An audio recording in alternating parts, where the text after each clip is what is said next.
Tapos na yung sightseeing tour. Doon kami binaba sa may kanto doon. Ewan ko nasa na kami. Ano ba lugar to? Ito, ano tawag dito? Ganda oh.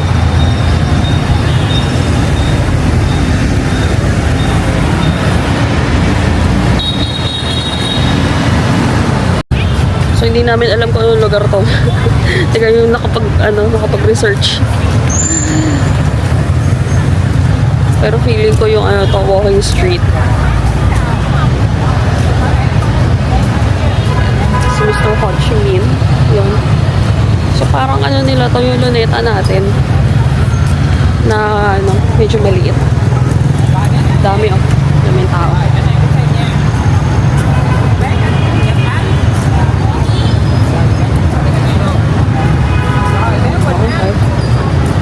Ang cute naman ah. Si Innisfree.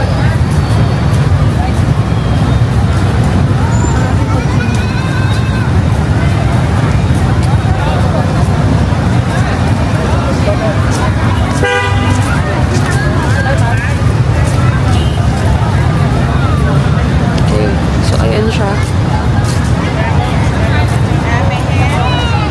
Ayan si Mr. Ho Chi Minh kung nakikita nyo. Ayun, tayo. So parang siya yung Luneta Park natin sa Pilipinas. Medyo maliit lang pero magaganda yung mga establishments nila. O, tingnan mo. Maganda, no? Mga buildings. Parang mga, UK style. May drone. Ayun, oh.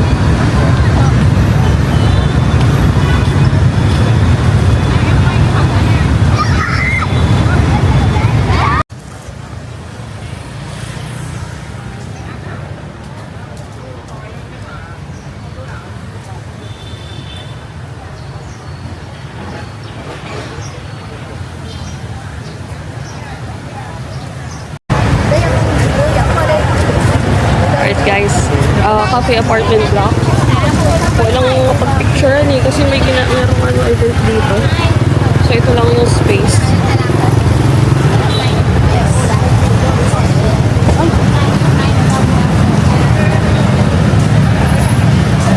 Yan. Ito lang yung space oh.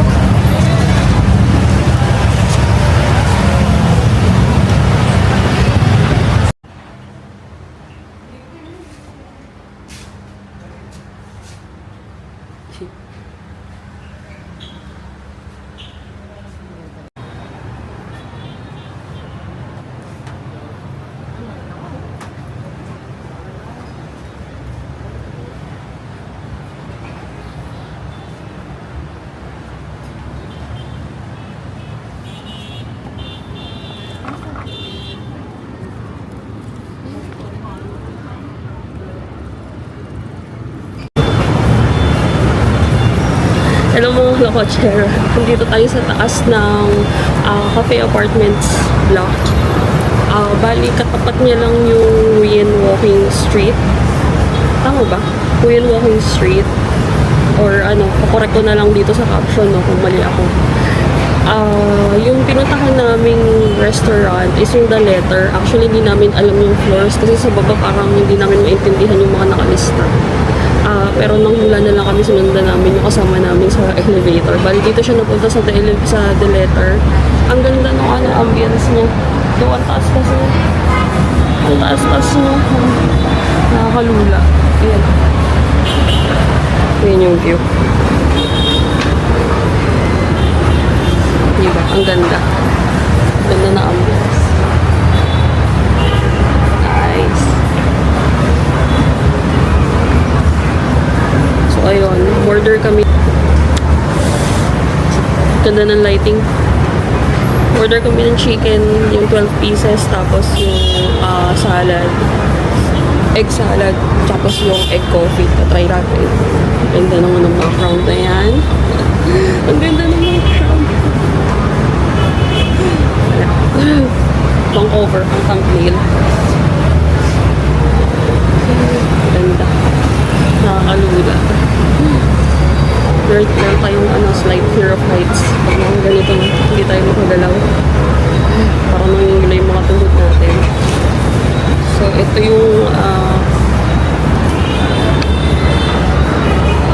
yung menu nila.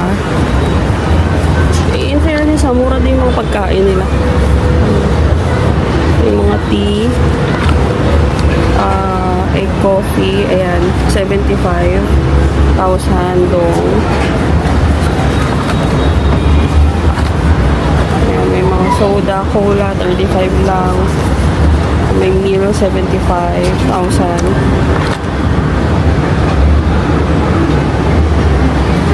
Diba? Nice.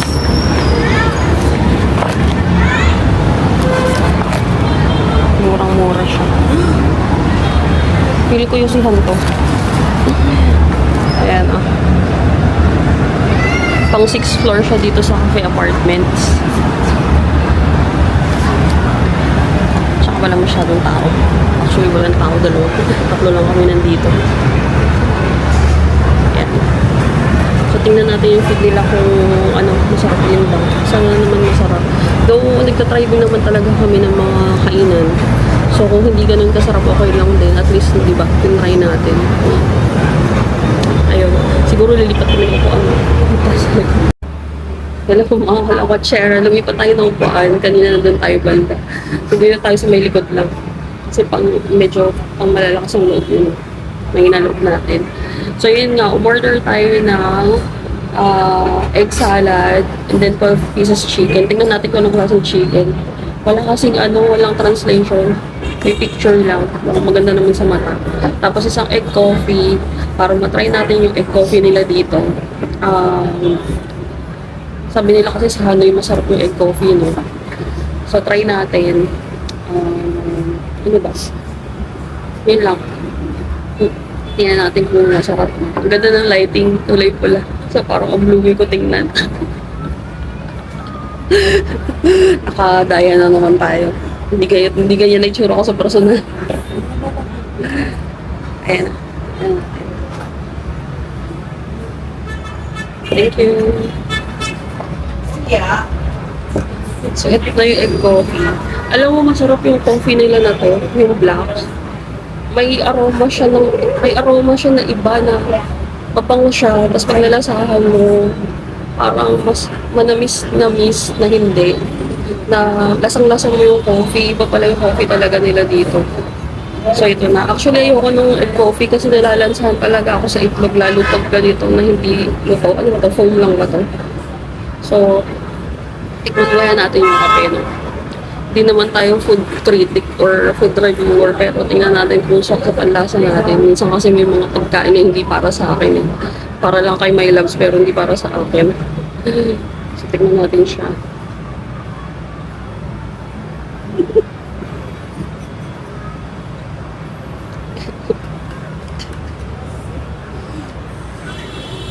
Alam mo yung Nescafe stick na pinalamig kasi may yellow eh.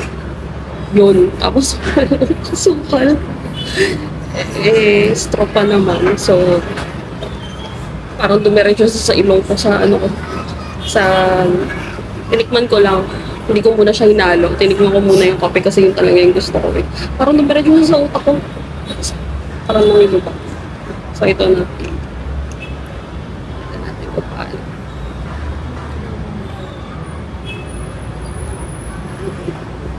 Ayoko tikman. Nalalansa ako. So yan, tikman ko muna yung egg, yung foam. Ayoko nga eh. Naalansa. Matatakot ako baka malansa.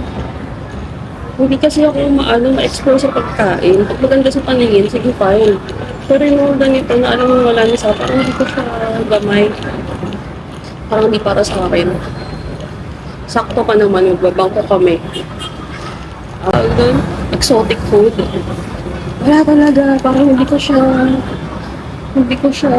wala sa ruwak ng pag-iisip ko na itry. Yung mga bugs, mga cockroach, mga roaches. Kahit yung worm, parang hindi kaya, alam ko maarte mo sa maarte, pero kasi mahirap naman yung itatry mo, di ba? Kunyari bumibili ka na, tapos nag-try ka. Tapos parang iluwa mo sa harapan ng tindera, parang feeling ko lang, parang mag-offend, gano'n. Sabihin mo pa naman yan, hindi ka man na pumaliko. Eh, what if gusto ko na iluwa, di ba? Eh, ako pa naman, di mo mabubura sa mukha ko. Hindi mo mapagkakailan sa mukha ko pag ayoko yung isang bagay. Talagang makikita mo kung ayoko eh. Eh, ayoko naman din maka-offend. Mahirap na. So, iiwasan lang tayo. Kahit yung shrimp na hindi luto, may tumatalo pa sa akin. Pero may mga spices, parang hindi ko siya kayang i-try. Siguro kung luto, yung ginawang alam mo, ayan, pwede. So, ito, hindahan natin. Ano siya? Malakas ang acidity ko lalo pag malamig na kape. Hindi pa naman ako nag-Gaviscon. Siguro iinom muna ako. Yung Gaviscon. Vaccine tayo. Bukas pa naman ng maaga. Meron kaming bus transfers bus transfer papuntang Phnom Penh. Phnom Penh. Phnom Penh daw yung hindi Phnom Penh. So, Phnom Penh. Gusto kong condition tayo kasi 5 hours papuntang Cambodia. So, ito, dala ko yung Gaviscon ko. Gaviscon baka naman. So, yun na nga. Uminom na ako ng anti-acidity natin. Lagi ako may dalang ganyan kasi lagi ako ina-acid. Lalo pag malamig na coffee, talagang doon magkakaroon ako ng stomach cramps. Hindi ko naman siya balak ubusin, talagang tinikman ko lang na nakalimutan ko uminom. So, hintay muna natin i-absorb ng tiyan ko yung Gaviscon naman mga 30 minutes siguro, then try natin coffee. Tsaka wala kasing laman yung tiyan ko. Kakakapi lang namin kanina sa ang pangalan ko?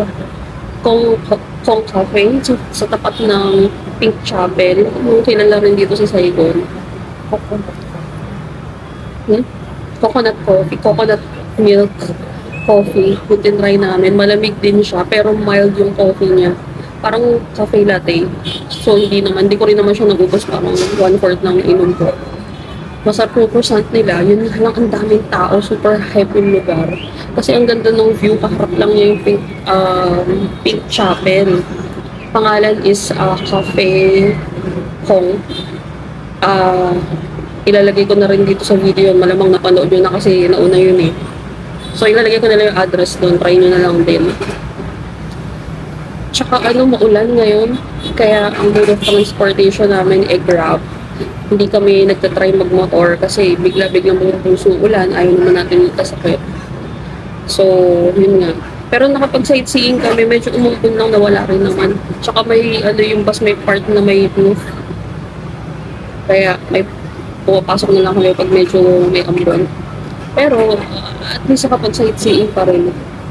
Sayang naman yung 683 kung hindi natin masulit, diba? So, yun. Bukas mag-Phnom Penh kami, nakapag-book na ako kay Klook ng transfers. Lahat ng information ilalagay ko na lang para may idea kayo. 5 hours daw yung biyahe, so tingnan natin kung smooth, pati yung immigration. Lagi naman kami nagka-cross ng border. Like yung sa Singapore, nag-Malaysia kami, bus lang din, nag-cross kami ng border. Smooth na smooth lang din. Nahirapan lang kami noon no arrival card ni Malaysia. Kasi, yung papunta, nakapag-arrival card kami. Kala namin yung pabalik, hindi na kailangan. Kailangan pa rin pala. Hindi kami nakapag-arrival card. Tapos, ang hina ng data niya. So, mutik na kami maiwan ng bus. So, ganun na lang. Dapat ready kayo dun sa arrival card. Nakapag-fill up kayo. If magkakross kayo ng border. Tsaka i-search nyo if kailangan. Kasi dito kay Vietnam, no need ng arrival card kung punta kayo via plane. Magtatatak na lang sa immigration sa passports, pero no need ng arrival card. Tapos, saan pa ba tayo kay Macau, Hong Kong, Macau, meron pa rin. Puro arrival card sila. So, kailangan ng papel. Lagi kayo magdadala ng ballpen, mahirap makipagagawa ng ballpen doon. Kasi parang 4 na ballpen, kasi ilan yung mga nagpipirma ng arrival card, talagang mag-iintay kayo. So, much better may dala na kayo mga ballpen nyo sa bag. And every time na magta-travel kayo, lalo pag crossing ng border, kasi talagang requirement yung arrival card madalas. So ito yung pangatlong cross namin ng border via land.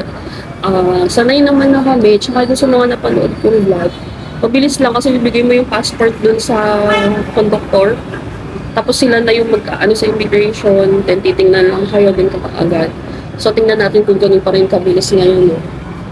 Tapos yun, wala kaming tour kay Cambodia, kay Phnom Penh.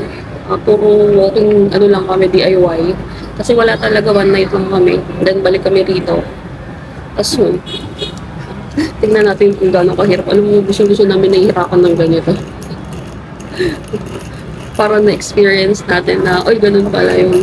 Kasi, kaysa naman mag-plane tayo, magkano plane, una-una walang direct flight ng Cambodia from Philippines. Kailangan kung it's either mag-Malaysia, mag-Singapore, or meron ka laging layover. Hindi ka, tsaka ano, walang direct flight. Dalawang flight pala ang kailangan mo i-book. Siyempre medyo, di ba, hindi mo tayo nagwawaldas ng pera. So kung may option na train or bus, yun yung mas preferred namin. Anyway, nakaupo ka lang din naman. Yun nga lang, kailangan mas mahaba yung bakasyon mo. Kasi kinakain ng oras yung travel mo. So, eto nga, at least kahit paano mahaba yung aming bakasyon. Nakapag one night kami ron. So, yun nga. Patayin natin yung food medyo matagal. Tsaka walang tao kami. Dito. Tsaka yung isang kasabay namin doon sa elevator. Meron silang ano, di ba makaka-copyright dyan? May, parang may event sa baba, may 70 or something. Hindi naman tayo makaka-copyright mo. Hindi naman siguro kasi parang hindi naman kilala yung ano. So, yun. So, patay, off ko muna yung video at malalobat na tayo. Pagdating na lang ng food, videohan ko. Yun lang. Alright guys, ito na. Na order na. Ay, lumabas na pala yung order. Wait lang.